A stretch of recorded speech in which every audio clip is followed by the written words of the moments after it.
barometer amal kita saleh tak salehnya di salat kita. Bila salat kita ikhlas dan sesuai dengan sunnah Nabi SAW, maka insya Allah amalan yang lain mengikuti.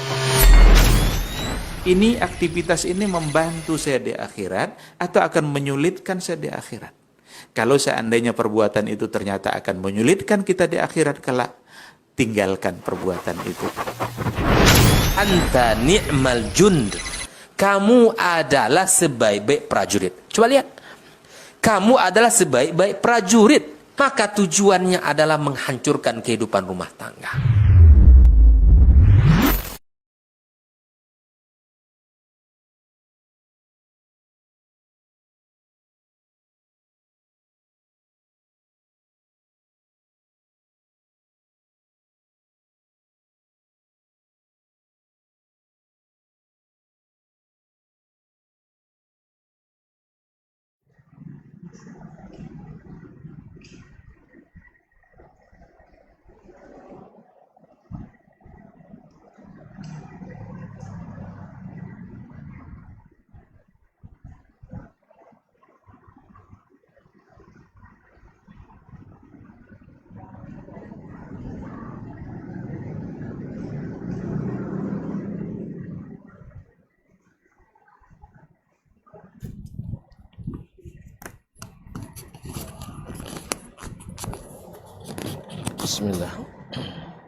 Bismillah. Assalamualaikum warahmatullahi wabarakatuh.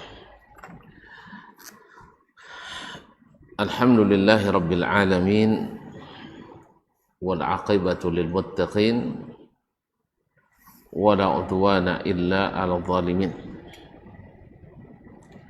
Asyhadu an la ilaha illallah wahdahu la syarika lah, waliyus salihin wa khaliqul khalqi ajma'in, wa razikuhum wa ma min dabbatin fil ardi illa 'ala Allahi rizquha wa ya'lamu mustaqarraha wa mustawda'aha kullun fi kitabim mubin.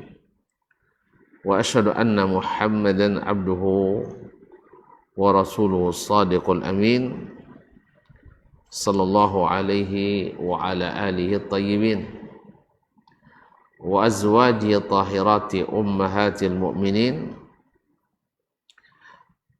wa ashabihi al-qadatil ghurril mayamin wattabi'ina lahum bi ihsanin ila yaumiddin. Amma ba'du, fattaqullaha ayyuhal muslimuna haqqa tuqatih wa la tamutunna illa wa antum muslimun. Para hadirin wal hadirat, khususnya para ummahat dan akhwat di kajian ibu-ibu di Masjid Raya Muhammadiyah Bangkinang yang saya muliakan, yang saya hormati.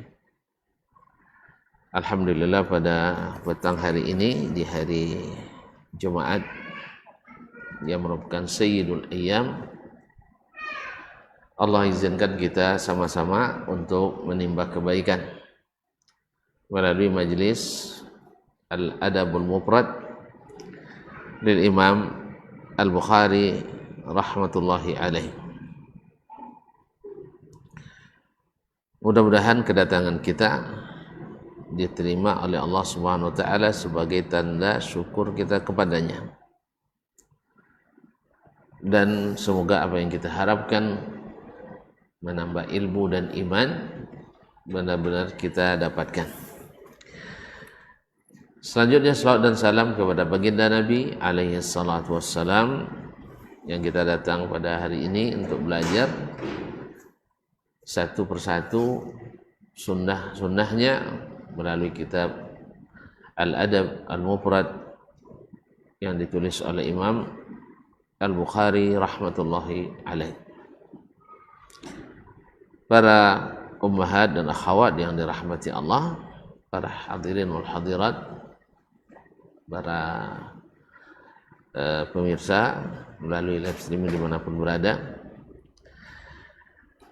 kita lanjutkan. Kita sampai pada bab yang ke-36, babu man wasala rahimahu fil jahiliyah. Bab tentang orang yang menyambung silaturahimnya di masa jahiliyah. Thumma aslam. Kemudian dia masuk Islam. Bagaimana kebaikan-kebaikan yang dia laksanakan di masa jahiliyah tersebut, seperti menyambung silaturahim, bersedekah, memerdekakan hamba. Apakah amalan-amalan tersebut semuanya sia-sia atau justru tetap dituliskan pahalanya?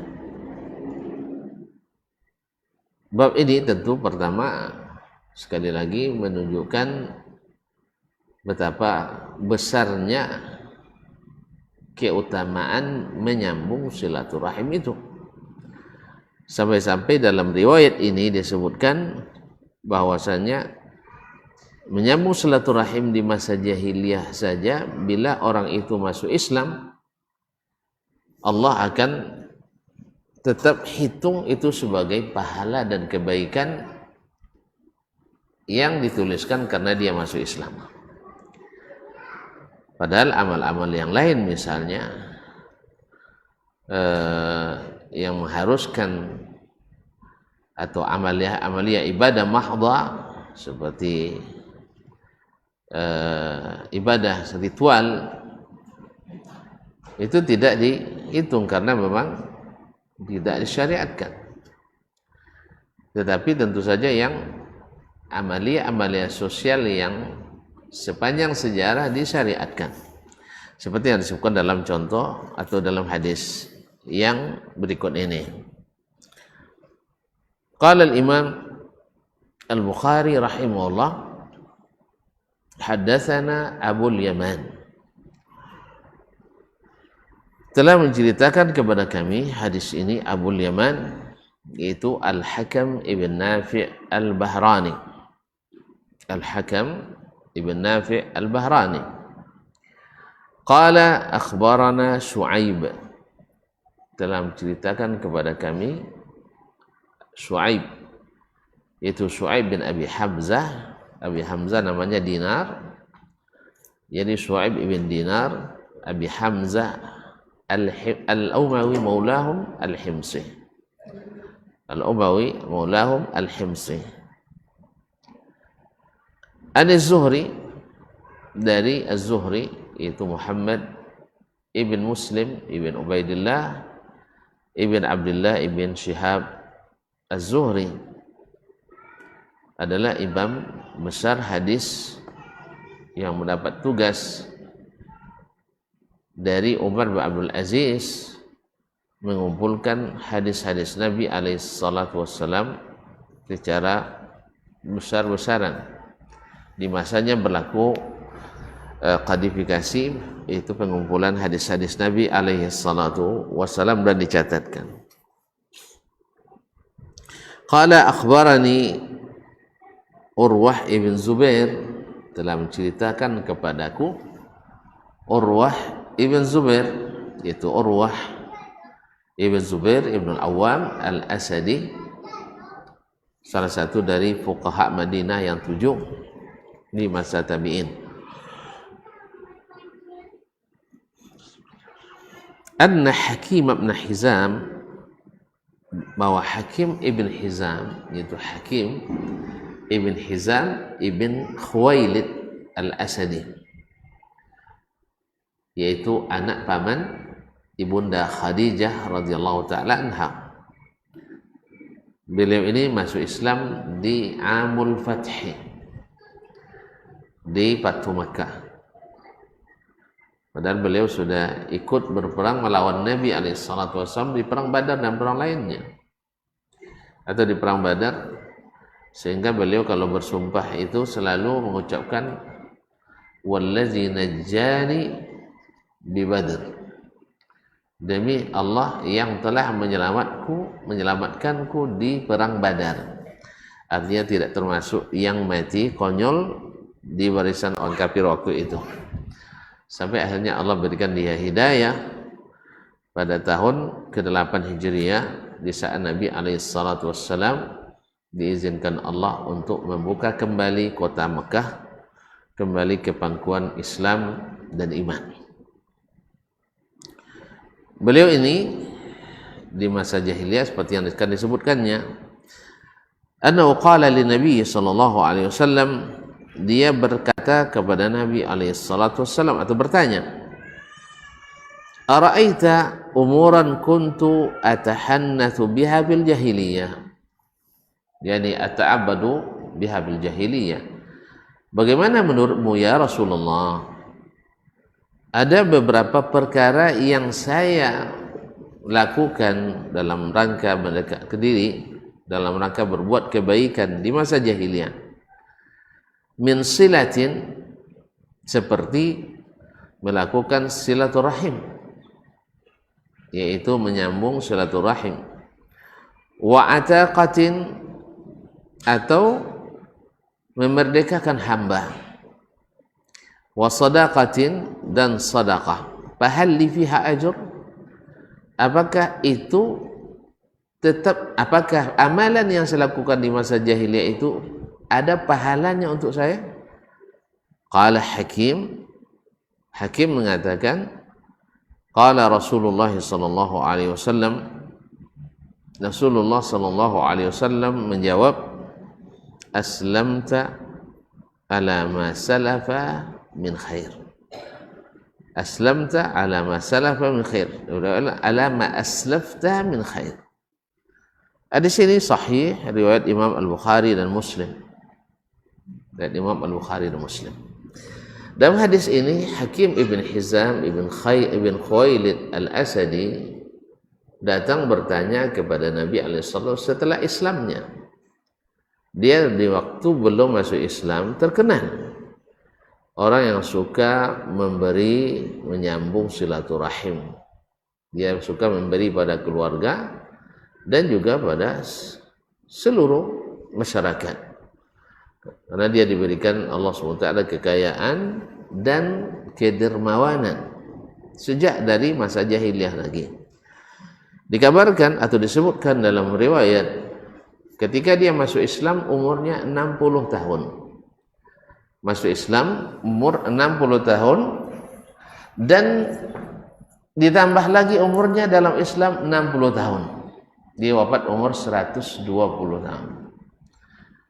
Jadi masuk Islam umur 120 tahun.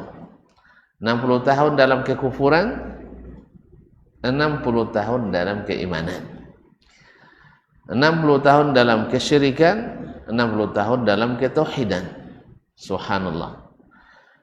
Dan kemudian beliau juga di masa jahiliyah memerdekakan 100 orang hamba sahaya. Dan setelah masuk Islam pun beliau memerdekakan 100 orang pula. Nah, ini diantara tanda pemurahnya beliau. Sedekahnya banyak dan memerdekakan hambanya banyak. Bayangkan 100 orang di masa jahiliyah, 100 orang di masa Islam. Nah, tentu dia berharap kepada Allah SWT, berharap kepada Nabi SAW, bagaimana, apakah amalan itu berguna baginya atau tidak. Subhanallah, ternyata orang-orang kafir yang masuk Islam, orang-orang kafir yang masuk Islam, amalnya yang dilakukan semasa jahiliyah dulu, Allah balikkan menjadi kebaikan demi kebaikan. Kalau melihat zahir hadis ini, dan ini yang disebutkan oleh para ulama, bahwa tafsirnya pahalanya, bahwa yang maksud dengan kebaikan itu adalah pahalanya. Dalam surah Al-Furqan, ketika Allah menyebut tentang orang yang bertaubat dan beramal saleh, illa man taba wa amila amalan salihan fa ulaika yubaddilullahu sayyi'atihim hasanat.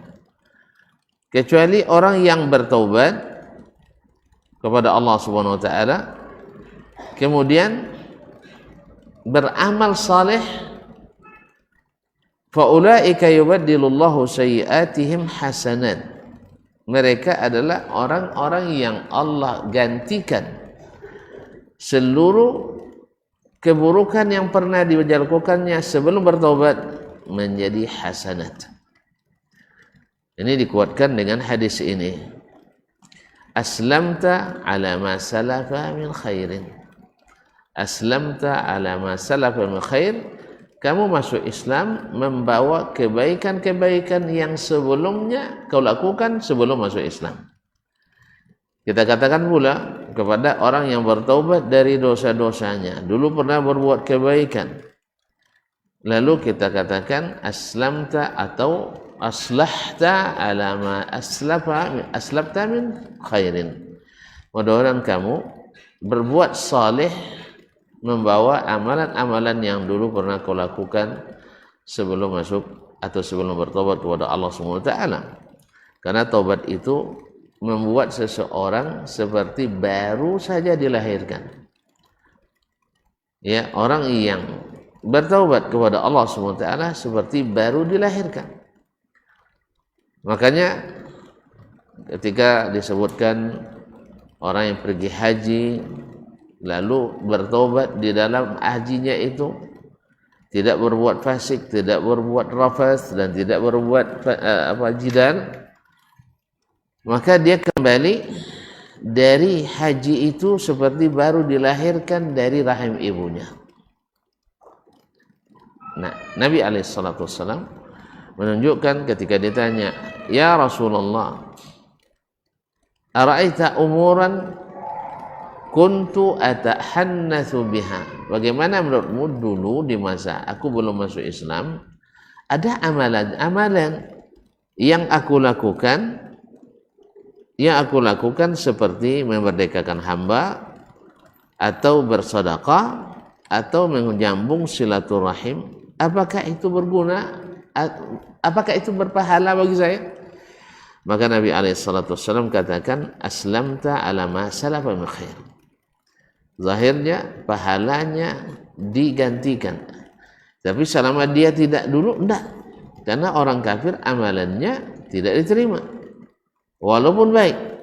Yang membuat amalannya diterima karena masuk Islamnya tadi, karena masuk Islamnya. Maka orang-orang yang berbuat baik dan tidak masuk Islam maka merugi. Tapi kalau dia berbuat baik lalu masuk Islam maka beruntung. Makanya orang-orang beriman, orang yang Islam itu disebut al-muflihun. Sedangkan orang-orang yang tidak beriman dan tidak Islam, walaupun banyak amalnya, disebut al-khasirun. Maka kalimat al-khasirun dalam Al-Quran dengan segala akar katanya itu adalah maknanya pada umumnya orang-orang kafir. Ya, orang-orang kafir. Karena mereka rugi. Beramal bukan tidak beramal, orang kafir beramal dia. Barangkali sebagian orang kafir lebih dahsyat amalannya daripada sebagian orang Islam. Ya, kadang-kadang dengan amal yang lebih keras lagi, dengan dengan pengorbanan yang lebih hebat dari sebagian orang Islam. Tapi sayang karena tidak terregistrasi, ya, amalnya di bagian yang diterima, maka walaupun mirip dengan amalan orang Islam, tetapi dia tidak mendapatkan seperti yang didapat oleh umat Islam. Oleh sebab itu, maka kita menyerukan dan juga mendoakan semoga ya mereka orang yang baik-baik itu, tetapi belum masuk Islam, semoga Allah berikan hidayah untuk masuk Islam. Nah, seperti yang tidak jarang kita temukan sampai hari ini, ada orang Masya Allah di masa belum masuk Islamnya rajin membantu fakir miskin di sekelilingnya, rajin menghubungkan dan menyatukan anggota keluarga karib kerabatnya, bahkan rajin memberikan bantuan ke rumah-rumah Allah, ke masjid-masjid. Subhanallah, mungkin orang-orang di sekitar selalu mendoakan kebaikan untuknya, akhirnya dia benar-benar merasakan dapat hidayah dan masuk Islam. Maka Islam dia membawa segala kebaikan itu. Ini makna yang pertama dari hadis ini, bahwasanya orang-orang yang berbuat baik di masa jahiliyah bila masuk Islam, maka dia akan mendapatkan pahala dari amalan tadi. Aslamta ala ma salafa min khair. Sebagian menafsirkan begini, seperti disebutkan oleh Imam At-Tabari, bahwasanya yang dimaksud dengannya adalah dia masuk Islam membawa tabiat kebaikan itu. Jadi aslamta ala ma salafa min khair. Sebagaimana kamu dulu di masa jahiliyah rajin bersedekah, insya Allah kamu setelah Islam mesti rajin bersedekah. Karena sebelum Islam saja rajin bersedekah, apalagi setelah masuk Islam pasti lebih rajin bersedekah. Seperti tadi kita lihat, Hakim bin Hizam ini betul-betul terbukti. Ketika dia masuk Islam, dulu di masa jahiliyah dia berinfak, dia memerdekakan 100 orang hamba. Setelah masuk Islam, dia merdekakan lagi 100 orang. Ini jarang-jarang orang yang bisa seperti itu. Dulu di masa dia jahiliyah suka menyambung silaturahim. Setelah Islam apalagi, karena memang Islam itu menyuruh kita untuk selalu menyambung silaturahim. Demikian juga sedekah. Sebelum Islam dia rajin bersedekah, apalagi setelah Islam. Ini makna yang kedua yang dikatakan oleh para ulama, bahwasanya aslamta ala ma salafa min khairin, yaitu kamu masuk Islam membawa kebaikan yang sebelumnya kau lakukan di masa sebelum masuk Islam. Jadi tabiat itu akan lebih berkembang, akan lebih bertambah, akan lebih barakah dengan masuk Islam tadi. Wallahu alam. Dan dua-duanya adalah mungkin, kedua-duanya benar. Sebab apa? Sebab orang yang diterima amalnya, orang yang diterima amalnya biasanya akan selalu melakukannya. Akan karena at-ta'at memanggil ketaatan-ketaatan itu untuk selalu dilakukan. Jadi orang taat itu semakin diterima amalnya, semakin kencang dia mengamalkannya. Karena dia sudah bertambah yakin bahwa amalnya itu betul-betul dihitung oleh Allah Taala. Kita kalau sudah tahu pekerjaan kita, misalnya dagangan kita laku dan dibeli orang terus, pasti akan semangat terus untuk menjualnya atau membuatnya. Demikian juga dengan amal-amal itu. Nah, munasabah hadis ini dengan bab tentang silaturahim, yaitu perkataannya, ya Rasulullah, ra'aita umuran kuntu atahannatsu biha bil jahiliyah min silatin, seperti silaturahim. Faedah dari hadis ini kaum muslimin dan muslimat dirahmati Allah adalah satu, bahwa keutamaan menyambung silaturahim. Sehingga orang jahiliyah pun bila masuk Islam, silaturahim yang dia lakukan di masa jahiliyah tetap dihitung Allah Subhanahu wa taala. Kedua, betapa pentingnya Islam dan iman untuk diterima atau tidaknya suatu amalan. Orang beriman diterima amalnya, orang yang tidak beriman tak diterima amalnya. Sebab apa? Orang beriman beramal ikhlas. Orang yang tidak beriman tak mungkin ikhlas. Orang kafir tak ada ikhlas. Baik mungkin, cuma dia tidak karena Allah SWT. Kalau karena Allah dia beramal, masih muslim dia. Berarti dia beramal bukan lillahi ta'ala. Yang bukan beramal lillah, tidak mungkin ikhlas. Jadi orang kafir tidak ada ikhlas amalnya, makanya tidak diterima. Makanya tadi kalau Hakim bin Hizam ini tidak masuk Islam, amalnya akan menjadi debu yang diterbangkan angin. Wa qadimna ila ma amilu min amalin faja'alnahu haba'an mansura. Lalu kami datangkan apa yang mereka dulu kerjakan, lalu kami jadikan seperti angin yang atau seperti debu yang diterbangkan angin yang kencang, tidak tinggal.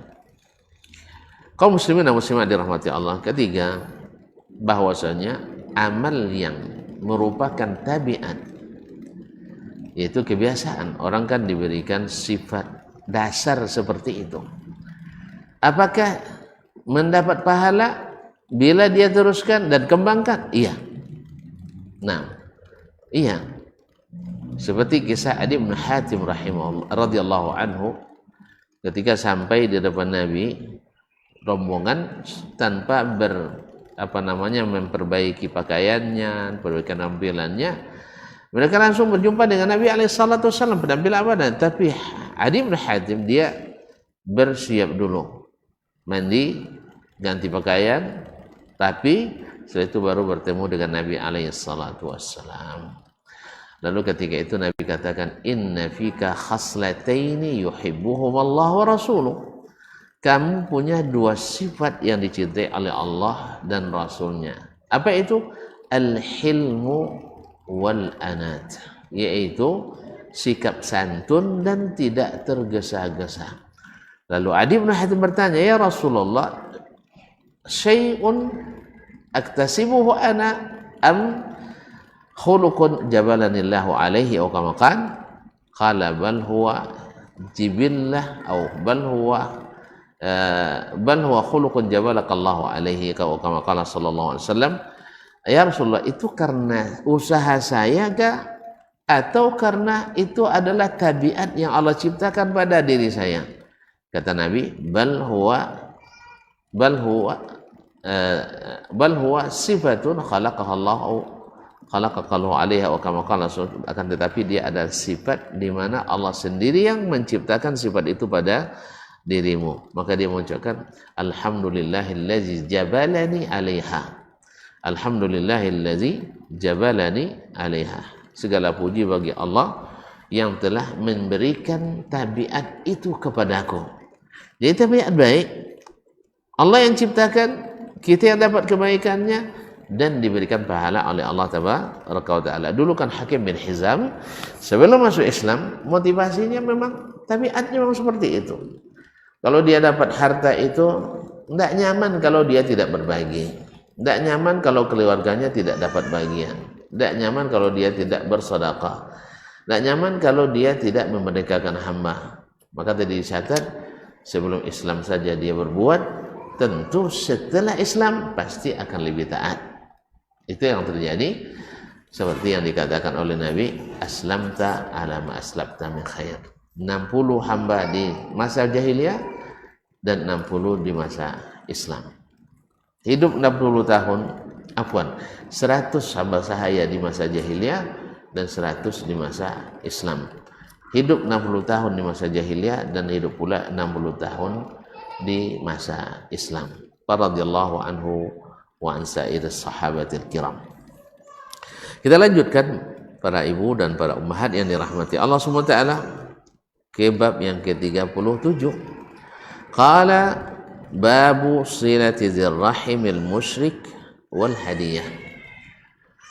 Bab tentang bab tentang keutamaan menyambung silaturahim atau hukum menyambung silaturahim dengan orang musyrik. Dengan tentu maksudnya saudara yang musyrik, yang ada hubungan rahim kita dengannya yang masih musyrik, artinya belum masuk Islam. Awal hadiah, demikian juga dengan memberikan hadiah kepadanya. Nah, ini bab mengisyaratkan pula bahwasanya termasuk adab yang terpuji dan yang ditinggikan adalah menyambung silaturahim kepada siapapun, termasuk kepada orang yang masih musyrik atau masih kafir. Ini juga kaum muslimin dan muslimat dirahmati Allah SWT menandakan bahwa akhlaknya Islam itu sangat tinggi, bukan hanya kepada sesama muslim tapi juga kepada selain orang yang Islam, khususnya yang ada hubungan dengan kita. Qala rahimahullah, Al-Imam Bukhari mengatakan, haddatsana Muhammad ibn Salam, telah menceritakan kepada kami Muhammad ibn Salam, yaitu Muhammad ibn Salam ibnul Faraj As-Sulami Al-Bikandi. Qala akhbarana Abdah, dalam menunjukkan hadis ini kepada kami Abdah itu Abdah ibn Sulaiman, Abdah ibn Sulaiman an Ubaidillah, dari Ubaidullah, itu Ubaidullah ibn Umar ibn Hafs ibn Umar bin Al-Khattab, yang dikenal dengan Al-Umari, dikenal dengan Al-Umari. An-Nafi', dari Nafi', yaitu Nafi' Maula ibn Umar. Nafi' Maula ibn Umar radhiyallahu rahimahullah ta'ala. Syukran. Ta'al. Nafi' Maula ibn Umar radhiyallahu ta'ala anhu. Nafi' adalah salah satu dari 7 fuqaha Madinah di masa tabi'in. Di Madinah banyak para ulama dan fuqaha, yang paling terkenal di antaranya ada 7, dan Nafi' adalah salah satu dari yang 7 itu. Nafi' adalah salah satu dari 7 fuqaha itu. An Ibni Umar, dari Ibnu Umar. Ibnu Umar adalah maulanya, maula Ibni Umar, yaitu mantan hamba sahaya. Nafi' itu mantan hamba sahaya Abdullah bin Umar, dan akhirnya menjadi muridnya yang menjadi pewaris ilmunya, sehingga menjadi ulama besar pula. Qala, dia berkata, ra'a Umaru hullatan siyara. Umar melihat pakaian hullah. Hullah itu adalah semacam rompi yang terbuat dari sutra. Siyara yakni minal harir, yaitu terbuat dari harir. Ini biasanya yang siyara ini dari Yaman. Faqala, lalu Umar berkata, ya Rasulullah, wahai Rasulullah sallallahu alaihi wasallam, law ishtaraita hadhihi, andainya engkau beli ini rompi hullah, yang tapi rompi yang di sini adalah terusannya sampai ke bawah sebagai lapisan luar jubah. Kalau orang sekarang misalnya Arab Saudi itu mungkin seperti semacam mislah, yaitu yang sering dipakai oleh para pejabat dan para masyayikh ketika acara-acara resmi itu. Ini disebut dengan hullah. Taib, dari sutra. Andainya engkau beli ini ya Rasulullah, falabistaha yaumal jum'ah, supaya dipakai di hari Jumat. Di hari Jumat sebagai pakaian, karena Jumat ini kan hari raya pekanan orang Islam. Maka disunnahkan untuk memakai pakaian yang terbaik atau yang terbaru. Pakaian yang terbaik atau pakaian yang terbaru. Maka andainya engkau beli untuk dipakai hari Jumat. Walil wufudi iza atauka, demikian pula ketika menyambut tamu. Karena tamu, salah satu bentuk penghormatan kepada tamu adalah membaikkan dan merapikan pakaian kita. Faqala ya Umar, lalu Nabi menjawab, wahai Umar, innama yalbasu hadhihi man la khalaqa lahu. Yang memakai pakaian sutra ini orang yang tak akan beruntung nanti di akhirat. Artinya bukan pakaian orang Islam ini, bukan pakaian orang yang saleh. Ini pakaian orang-orang pendosa. Thumma uhdiya lin nabiyyi sallallahu alaihi wasallam minha hulalun. Tak lama datang kepada Nabi beberapa helai dihadiahkan ke Nabi alaihi salatu wassalam. Fa'ahda ila Umar minha hullatan.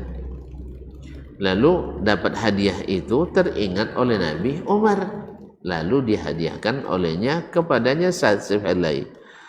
Faja'a Umar ila Rasulillah SAW. Umar mendapat hadiah itu dari Nabi SAW, jadi bingung dia. Akhirnya dia pergi bertanya ke Nabi SAW, tidak menafsirkan sendiri.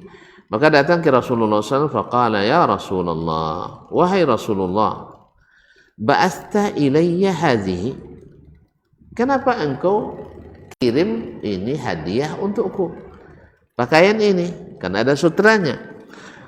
Wa qad sami'tuka qulta fiha ma qulta, padahal engkau yang mengatakan kemarin pakaian ini tidak mungkin dipakai oleh orang Islam yang laki-laki, maksudnya orang Islam yang laki-laki.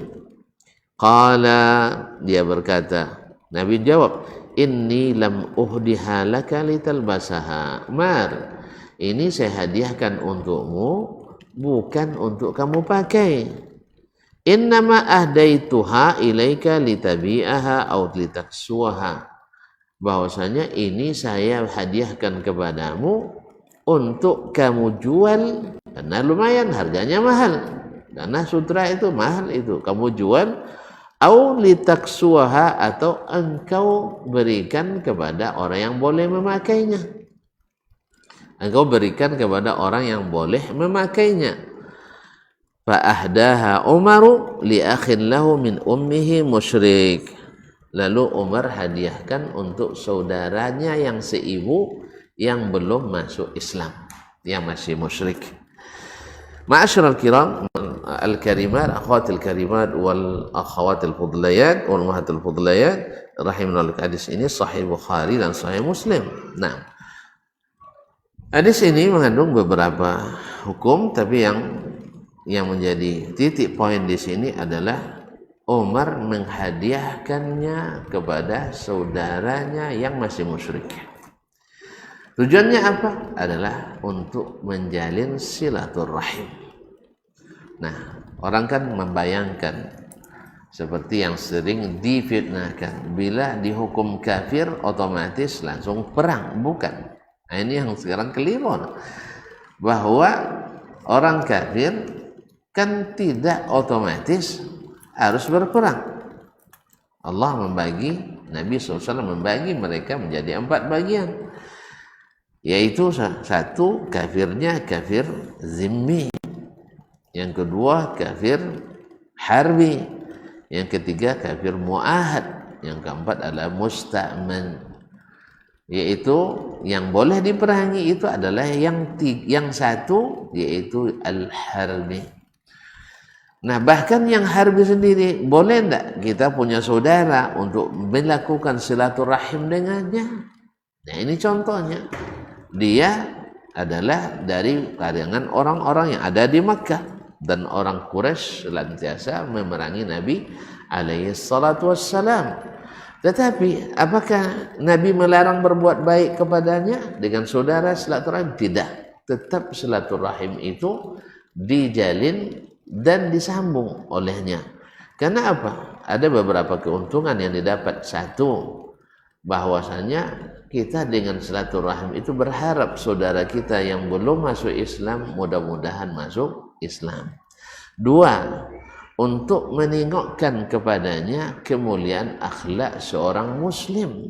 Muslim itu adalah menyelamatkan, mendamaikan, bukan menghancurkan dan bukan pula melenyapkan. Inilah muslim yang sebenarnya yang diajarkan oleh Nabi alaihi salatu wassalam. Asma binti Abi Bakar kan pernah juga didatangi oleh ibundanya yang masih musyrik, dan nampaknya dia ingin mendapatkan pemberian dari anaknya. Maka Asma ragu, ini kan orang kafir, ini orang musyrik, boleh enggak kita berbuat kebaikan kepadanya, yaitu dengan memberikan apa yang diinginkan berupa pemberian?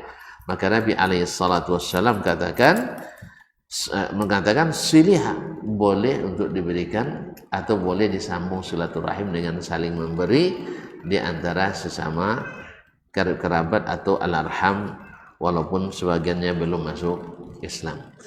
Hadis ini mengandung beberapa hukum. Satu, bahwasanya sutra bagi laki-laki itu diharamkan, karena Nabi menyebut ini dipakai oleh orang yang la khalaqa lahu.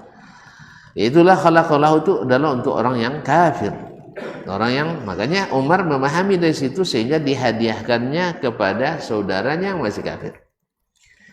Nah, faminan nasi may yaqulu rabbana atina fid dunya wa ma lahu bil akhirati min khalaq. Jadi kalimat la khalaqa lahu biasanya diitlakkan kepada orang-orang yang tidak beruntung di akhirat, yaitu orang-orang kafir yang tidak Islam.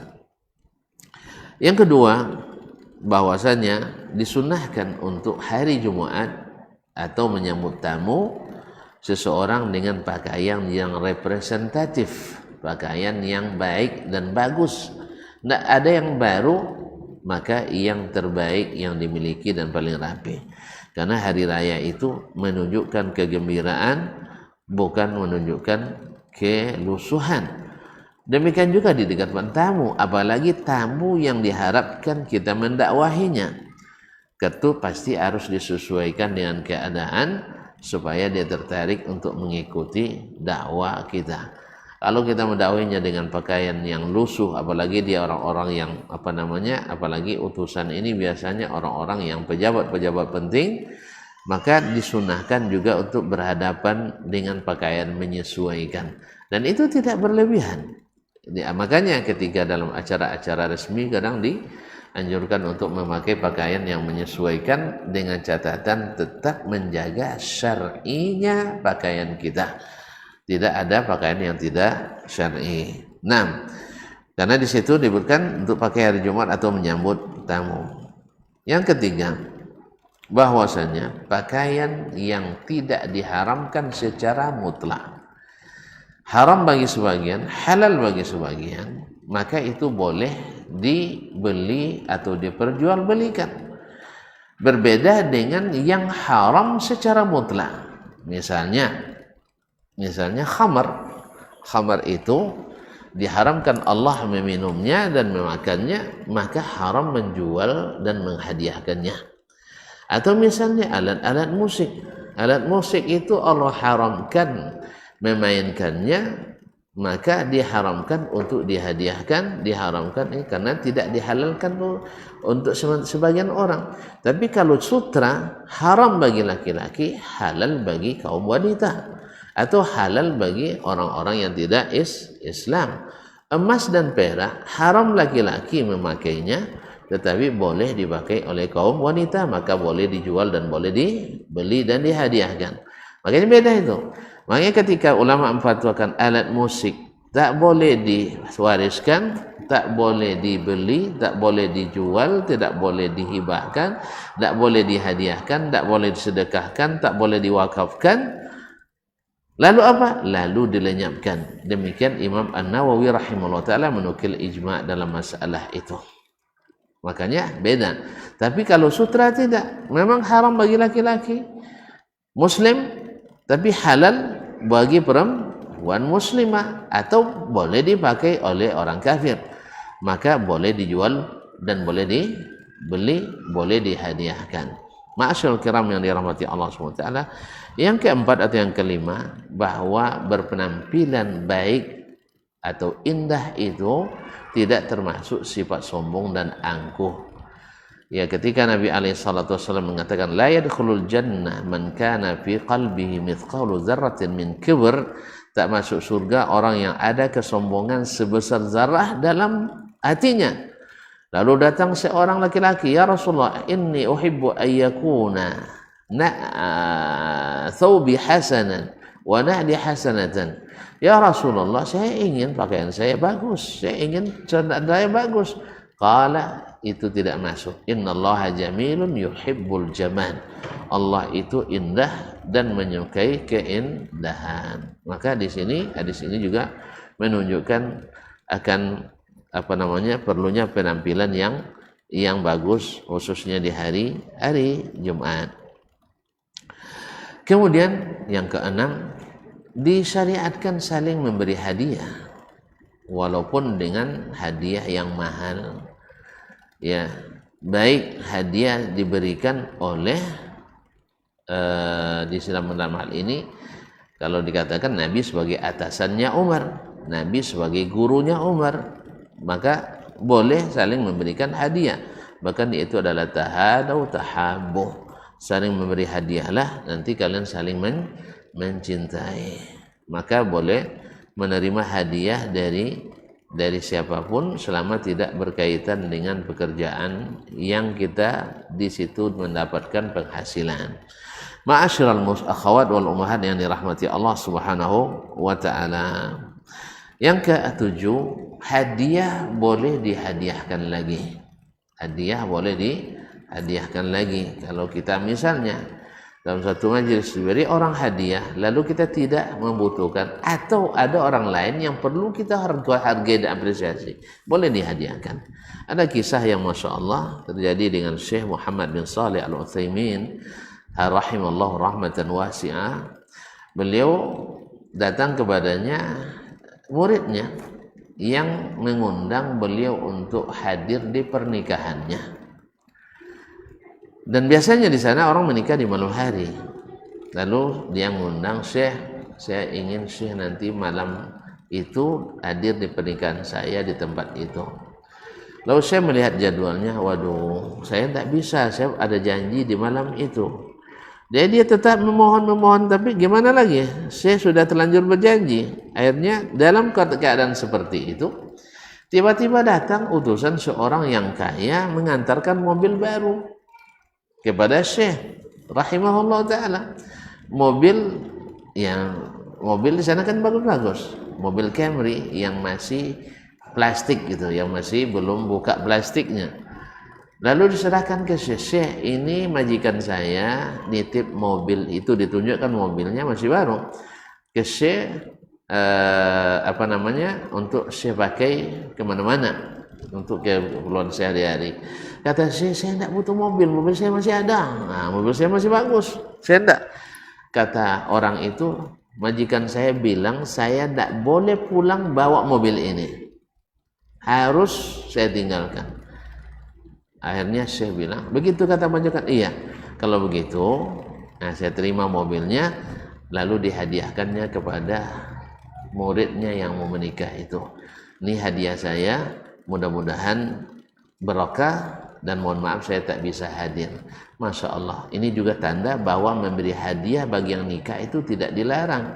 Ini kadang-kadang ada juga sebagian mengatakan tidak boleh memberikan hadiah pada orang yang menikah, ya, kecuali kalau diwajib. Enggak. Kalau itu tujuannya, makanya memberi hadiah berupa uang, berupa barang, berupa ini kepada yang baru menikah tidak dilarang. Ya, tidak dilarang seperti sebagian ada yang mengusulkan itu tidak disunahkan atau dilarang. Hadiah paling berharga itu ada ketika ada munasabah. Kecuali memang pernikahan dijadikan itu alat untuk mencari penghasilan, itu hal lain. Tapi kalau orang tidak diminta tapi dia memberikan, maka itu adalah halalun thayyib. Wallahu taala alam. Jadi para ibu, para ummahat yang dirahmati Allah SWT, yang ke-8 boleh memberikan hadiah kepada orang yang, atau yang ke-8 boleh menjual hadiah yang sudah kita terima. Kita terima hadiah, kita ternyata mungkin tidak butuh, atau kita lebih butuh kepada uang. Lalu orang kasih dalam bentuk barang, maka boleh dijual. Kan Nabi katakan, saya menghadiahkan bukan untuk kamu pakai, tapi untuk kamu jual atau untuk engkau hadiahkan lagi. Jelas ya? Karena Umar tidak boleh makainya. Yang ke-9, boleh memberikan hadiah kepada orang yang non-muslim. Memberi hadiah kepada orang non-muslim, lebih-lebih lagi kalau dia kerabat kita. Makanya kalau nanti sempat misalnya makan kita, kan, teman kita atau partner kita, atau ya siapalah kenalan kita, atau mungkinlah kita kenal, boleh kita manggilnya, silakan makan. Awak basa-basi, rupanya diterima pula basa-basi kita. Bayarkan, tidak apa-apa. Itu tidak dilarang. Itu tidak dilarang. Karena Allah SWT, Nabi mengatakan, fi kulli kabidin ratbatin sadaqah. Setiap jantung yang masih berdenyut, lalu kita bantu memberikannya hidup, maka termasuk sedekah. Jadi jangan ragu untuk memberi orang lain, apalagi kalau mereka benar-benar memerlukan. Seperti terjadi musibah, bencana alam misalnya, tidak boleh dibantu, di situ orang kafir semua, tidak. Boleh kita memberikan bantuan, dan mudah-mudahan apalagi dengan memberikan bantuan itu, uluran tangan itu, Allah buka pula pintu hidayah bagi mereka. Jadi kaum muslimin dan muslimat, nah ini kredit poinnya, atau ini poin hadis ini masuk dalam bab silatu zirrahimil musyrik wal hadiyah, yaitu boleh menyambung silaturahim dengan saudara yang masih syirik, yang masih musyrik. Naam, mungkin ada yang bertanya, lalu dia menggunakan yang kita berikan untuk berbuat syirik. Kalau memang dia minta jinnya, minta kau siku untuk dibantai menyemak, itu jangan. Itu ya. Minta kau siku untuk sema rantaunya, jangan. Tapi kan ini dalam pemberian yang bersifat umum, tidak tolong-menolong dalam kesyirikannya. Wabillahi taufik wal hidayah. Wallahu alam. Ini ada beberapa pertanyaan yang sampai kepada kita. Mudah-mudahan tidak sulit-sulit. Subhanallah. Qala, dia qala lagi. Nah, maaf. Assalamualaikum warahmatullahi wabarakatuh. Ana mau buka usaha penyewaan buku-buku syar'i. Apabila harga sewa 1 hari 5.000 dan penyewa di awal menyewa untuk 3 hari serta membayarnya 15.000. Namun di hari keempat buku belum dikembalikan, apakah dapat dihitung sebagai sewa sewa dan bukan riba? Buku belum dikembalikan, apakah dapat dihitung sebagai sewa dan bukan riba? Dihitung, itu tidak riba. Ya, itu tidak riba. Kalau memang dia dapat mengembalikan, kalau sehari tadi berapa? 5.000 tambah lagi 5.000. Nah, tapi jangan kenakan penalti ya. Nah, baik. Mengingat akad awal ada 3 hari, mohon penjelasannya. Tidak apa, akad masa itu bisa diperpanjang. Yang tidak boleh adalah karena diperpanjang waktunya, sehingga ini kan masalah yang perpanjang waktu, hutang piutang, jual beli yang diperpanjang waktunya, kalau diperpanjang bertambah nominalnya, ini yang tidak dibolehkan. Atau sewa itu tidak apa-apa. Nah, Bismillahirrahmanirrahim. Assalamualaikum warahmatullahi wabarakatuh. Semoga Ustaz dan keluarga selalu dalam lindungan Allah Subhanahu wa taala. Amin. Dan juga semoga ibu atau saudari yang bertanya diberikan hal yang sama. Saya pernah mendengar bahwa salah satu ulama di manhaj Hambali atau di mazhab maksudnya, kalau tidak salah Imam Ibnu Muflih, mengatakan dianjurkan memotong kuku di hari Kamis atau Jumat. Benarkah ada hari yang dianjurkan untuk memotong kuku? Dan adakah dalil memotong kuku tersebut dan akan dalil mengenai memotong kuku dan kuku tersebut dikubur? Atas jawabannya saya ucapkan jazakumullah khairan Ustaz.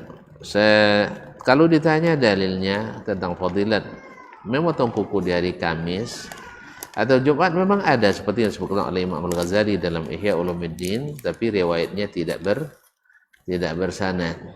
Tidak bersanad, dan setahu saya tidak ada yang sabit dalam masalah ini, baik yang mesti dikubur maupun tentang memotong di hari-hari tertentu atau dengan cara-cara tertentu. Walaupun dulu saya selama mengamalkannya, karena dulu di MDA atau di Madrasah Ibtidaiyah diajarkan oleh guru kami, memang seperti itu. Masih ingat juga siapa gurunya, mudah-mudahan Allah merahmati beliau, karena itu baru yang sampai, karena dalam kitab Ihya Ulumuddin disebutkan tetapi tidak bersanad. Wallahu ta'ala alam. Assalamualaikum Ustaz. 30 tahun yang lalu seorang ayah meninggal dunia. Semoga Allah merahmatinya. Pada saat itu hartanya tidak dibagikan kepada ahli waris, semua harta dikuasai oleh ibu.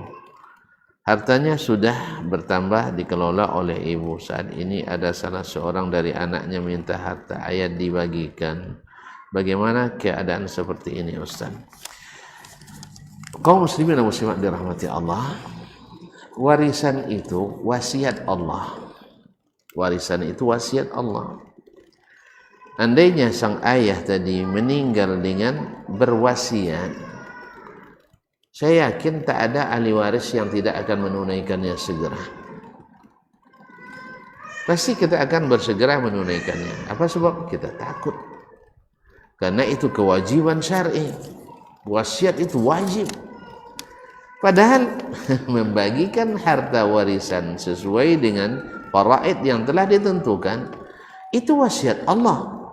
Mana yang lebih kuat wasiat Allah daripada wasiat orang tua?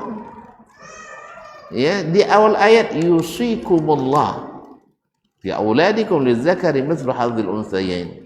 Di ujung ayat Allah pertegas lagi wasiyatan minallah, wasiat dari Allah Subhanahu wa taala. Maka oleh sebab itu bagikan segera. Bagikan segera.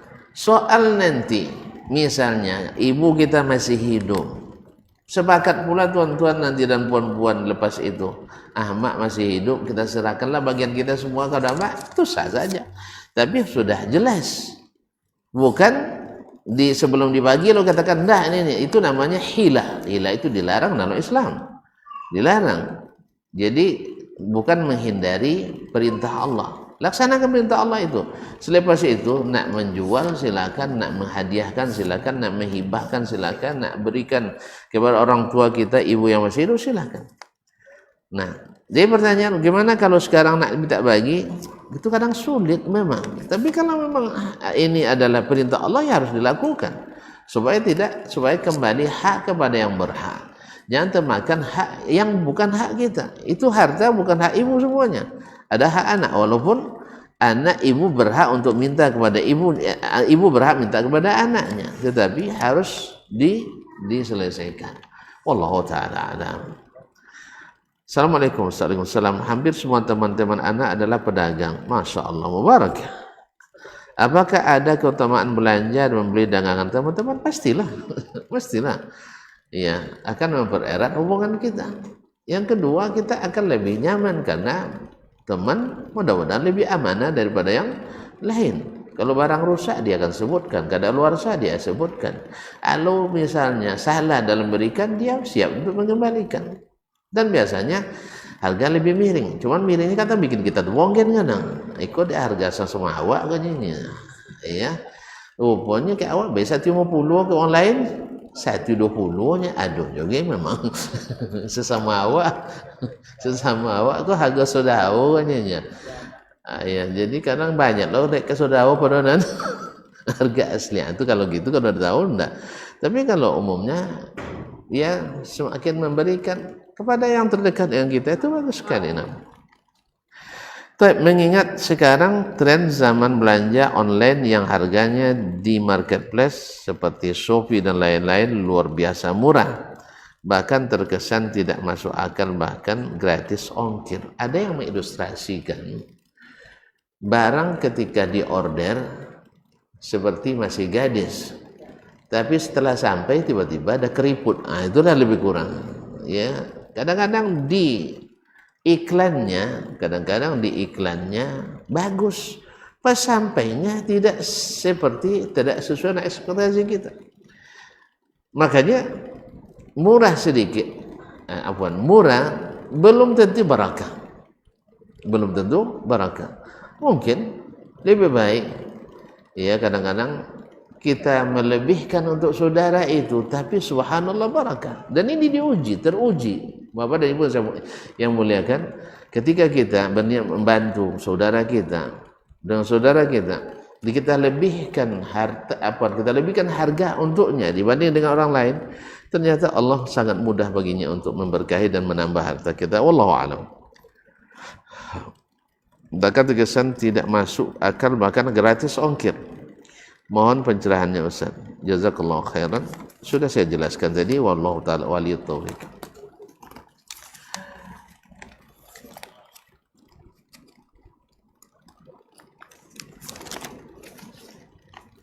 Assalamualaikum. Waalaikumsalam warahmatullahi wabarakatuh. Bagaimana cara kita mengingatkan para pengajar di Al-Utsaimin, terutama bagian pesantren, untuk selalu menjaga hati dan sikap kepada wali santri? Gimana caranya? Datang ke Utsaimin lah. Allah musta'an. Adakah ada tes psikologi kejiwaan kepada para pengajar di Al-Utsaimin? Ada tesnya. Tetapi tes ketika temu duga atau ini tidak seperti tes ya kalau sehari-hari.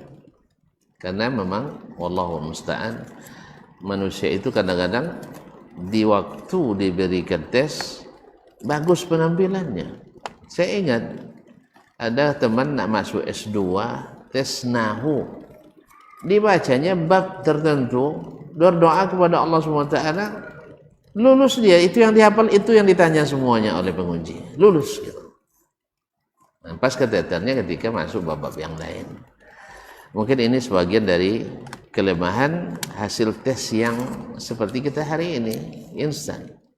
Awalnya kita melihat, kita sudah berusaha, mudah-mudahan Allah SWT memberikan taufik, memberikan cara-cara untuk memperbaiki. Di antara yang kita lakukan adalah pembinaan secara rutin, dan baik dari sisi kajian maupun dari sisi SP dan sebagainya, Semoga Allah SWT, dan tolong juga didoakan mudah-mudahan Allah memberikan kebaikan kepada kita semua. Amin ya rabbal alamin.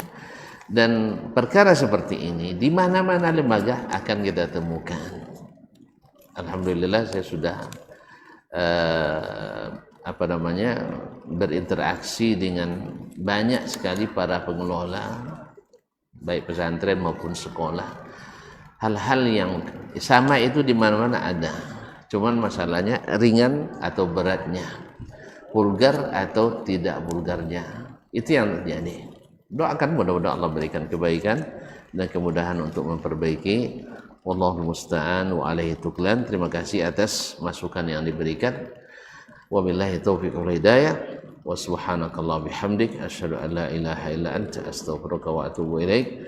Wassalamualaikum warahmatullahi wabarakatuh.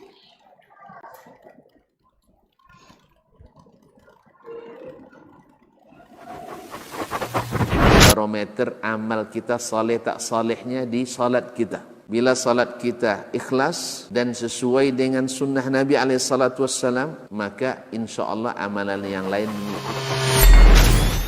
Ini aktivitas ini membantu saya di akhirat atau akan menyulitkan saya di akhirat.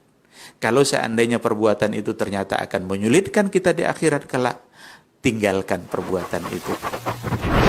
Anta ni'mal jund. Kamu adalah sebaik-baik prajurit. Coba lihat.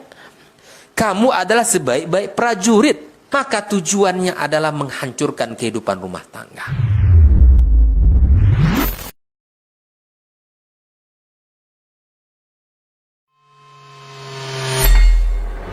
Di para sahabat itu, kaum muslimin, yang terbayang bagi mereka itu adalah infak. Yang terbayang bagi mereka adalah sebuah kebahagiaan, keselamatan di akhirat yang kekal dan abadi di sisi Allah tabaraka wa taala. Semua kita boleh klaim sekarang.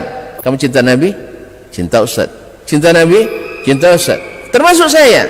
Cinta Nabi? Cinta. Kapan tahunya? Besok di akhirat. Maka apa kata Nabi sallallahu alaihi wasallam? Amalur rajuli biyadihi. Penghasilan yang terbaik adalah pekerjaan yang dilakukan oleh seseorang dengan tangannya sendiri. Wa kullu bai'in mabrur. Dan setiap jual beli yang mabrur. Ini aktivitas ini membantu saya di akhirat atau akan menyulitkan saya di akhirat. Kalau seandainya perbuatan itu ternyata akan menyulitkan kita di akhirat kelak, tinggalkan perbuatan itu.